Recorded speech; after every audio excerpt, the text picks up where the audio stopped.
Bismillahirrahmanirrahim. Saya akan membaca tulisan Gus Yahya Khalil.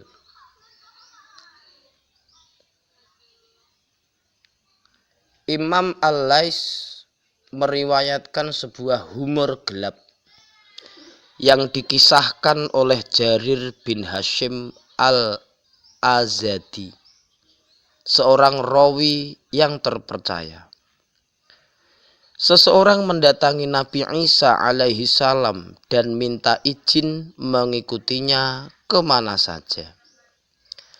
Sang Nabi pun mengiyakan dan mereka lantas berkelana berdua hingga suatu pagi berhenti di dekat sebuah sungai untuk mengasuh. Nabi Isa merogoh kantong bekal, mengeluarkan 3 potong roti. Sepotong untuk dirinya, sepotong untuk orang yang mengikutinya, sepotong lagi dibiarkan tergeletak begitu saja.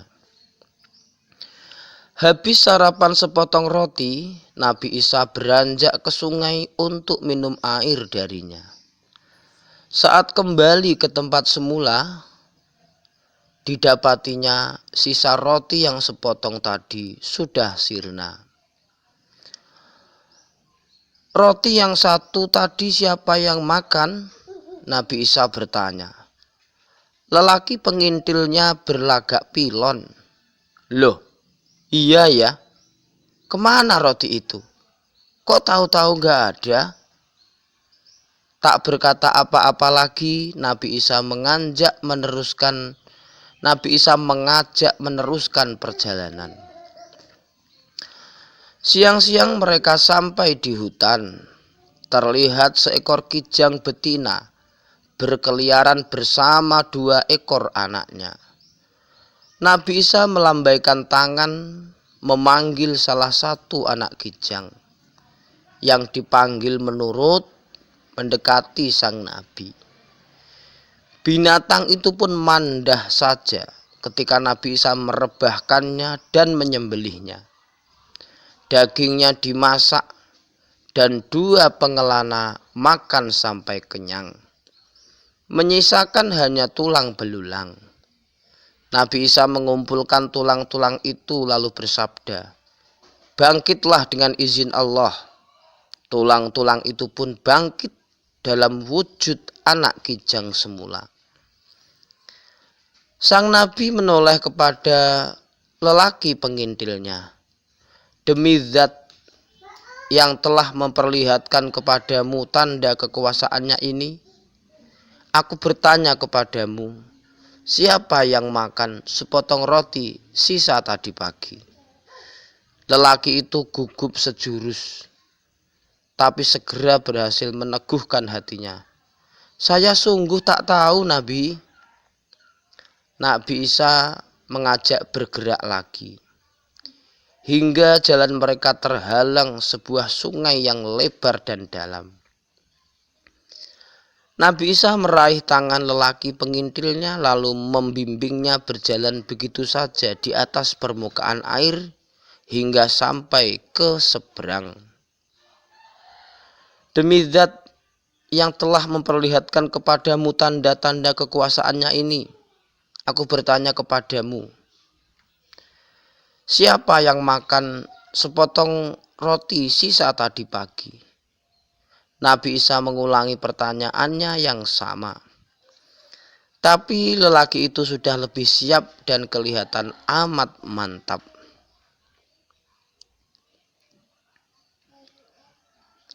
Sudah saya bilang tak tahu, masa panjenengan tidak percaya? Dan mereka berjalan terus. Di tengah sebuah padang yang luas mereka berhenti.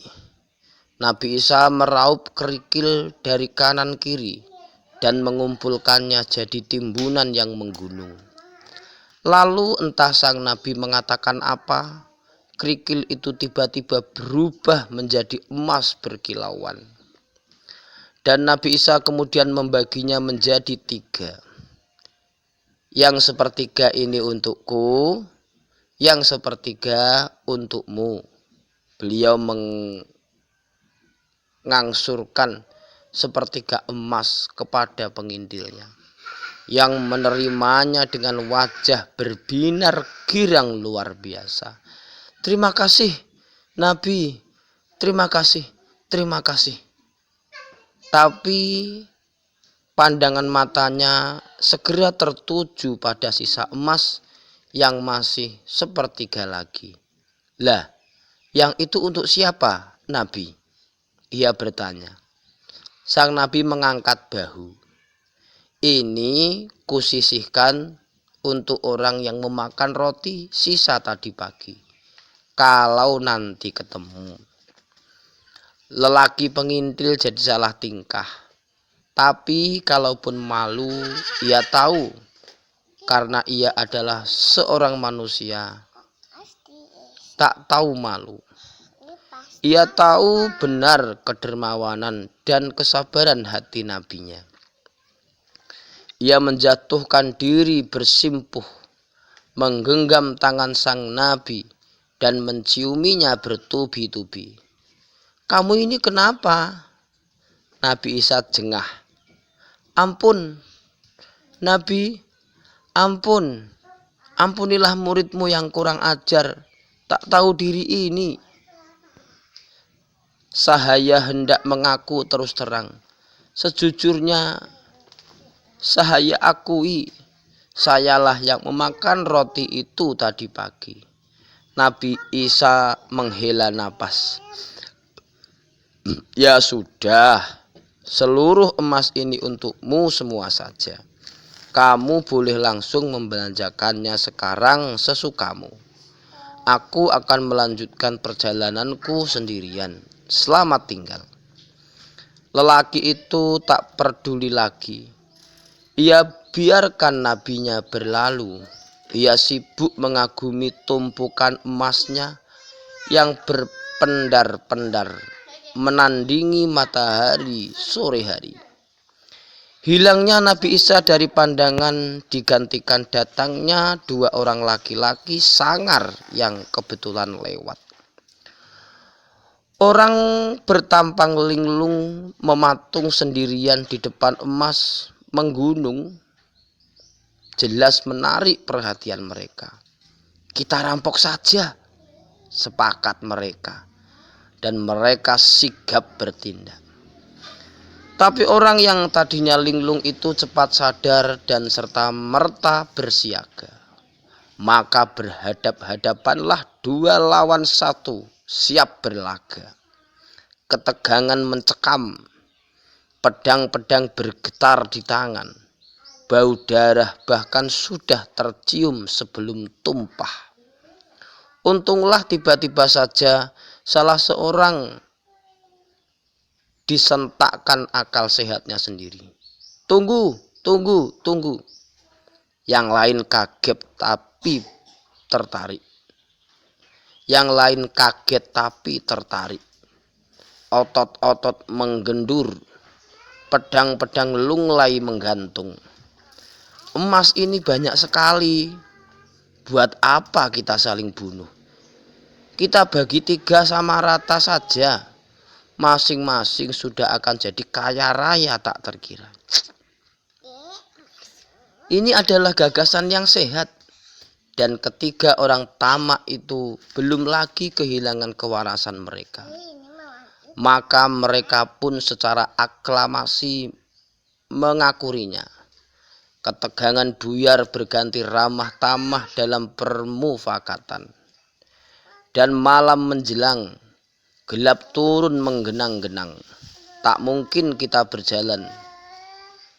Tak mungkin kita berjalan malam-malam menyeret emas seberat ini.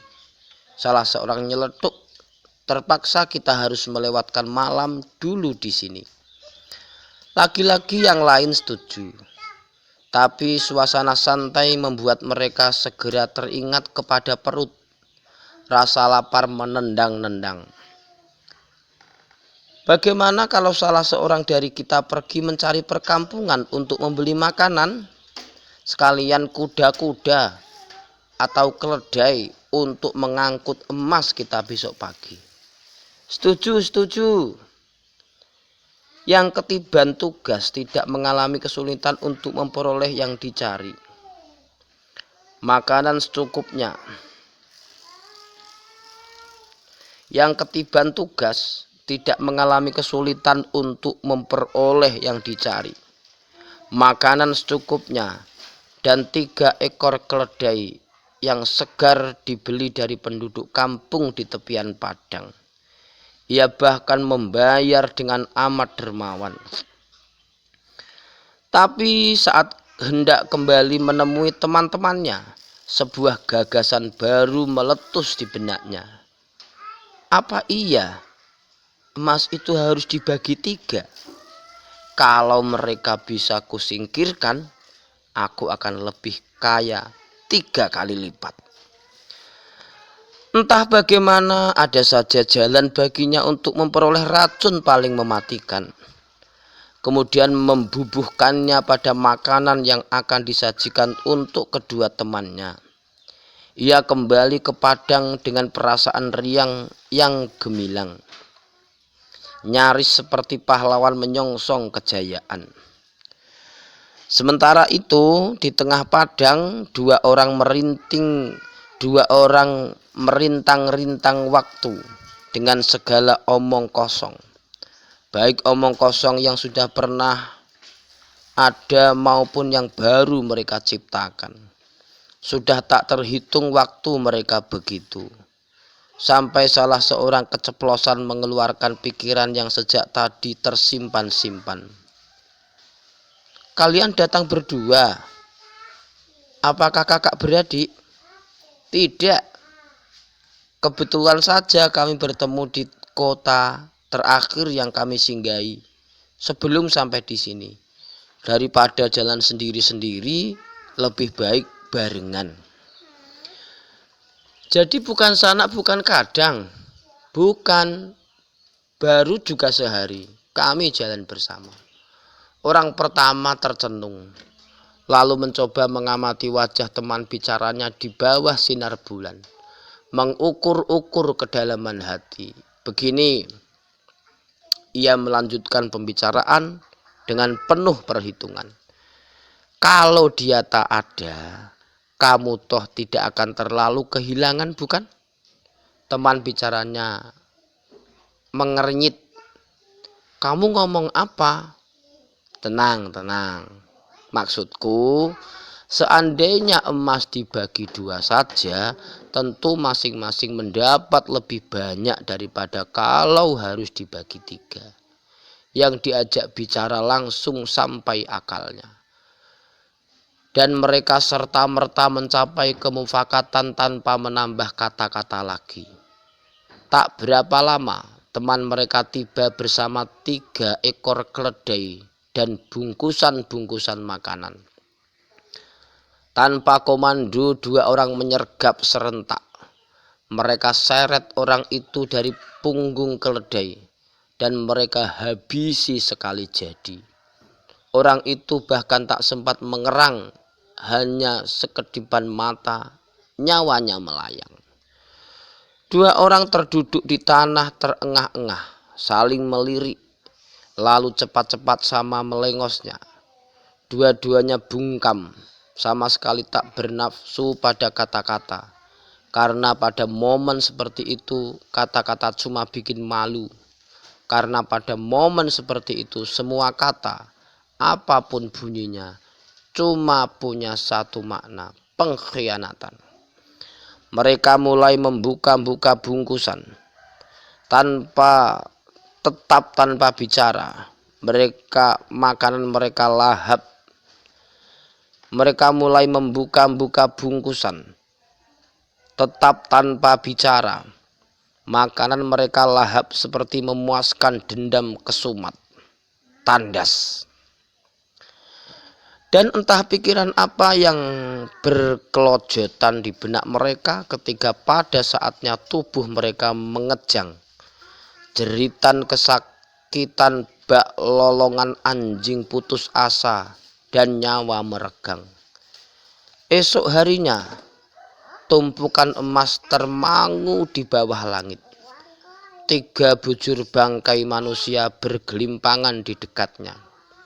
Burung-burung nasar mulai datang. 3 ekor keledai berdiri saja, tak tahu hendak berbuat apa atau akan kemana. Tragis bukan? Apakah bisa kau rasakan lucunya? Seperti apa suara tawamu? Humor gelap juga ada di muktamar ke-33 Nahdlatul Ulama barusan.